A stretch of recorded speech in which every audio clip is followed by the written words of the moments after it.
La critique envers Pape Thiaw sur son coaching face au Malawi, 0-1, met en lumière un problème récurrent dans le football sénégalais, l'abus de la polyvalence.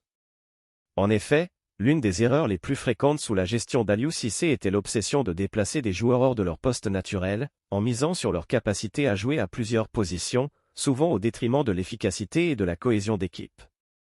Malheureusement, Pape Thiaw semble reproduire cette même stratégie.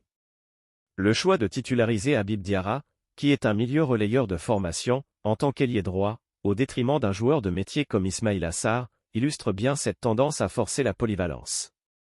Si Diarra est un joueur talentueux, il est important de respecter son rôle naturel pour maximiser son rendement. En le positionnant à l'aile, non seulement on réduit son impact sur le jeu, mais on désorganise aussi l'équipe, qui perd ses repères.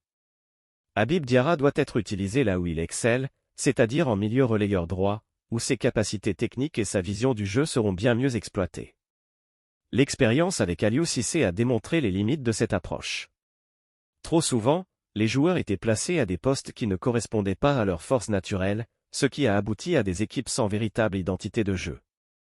Les choix tactiques brouillés ont empêché la création d'automatismes indispensables au succès à long terme. Pape Thiaw, en cherchant à s'inspirer des méthodes de son prédécesseur, court le risque de reproduire les mêmes échecs. Il est crucial qu'il comprenne que la polyvalence doit être utilisée avec parcimonie et dans des situations d'urgence, non comme une base pour ses plans de jeu.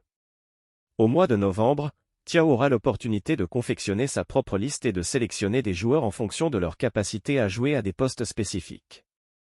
Il devra s'assurer de convoquer des ailiers de métier, notamment à droite, où des joueurs comme Ismaïla Sarr ou d'autres jeunes talents peuvent pleinement assumer ce rôle. Il est également nécessaire de trouver des latéraux naturels, et d'éviter les bricolages en défense qui affaiblissent la solidité de l'équipe. Le mois de novembre sera un test crucial pour Pape Thiaw.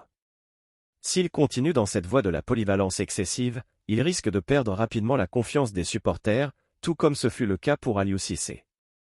Le Sénégal, fort de ses talents individuels, a besoin de stabilité, de clarté dans le jeu, et d'une vision à long terme basée sur des joueurs à leur poste naturel.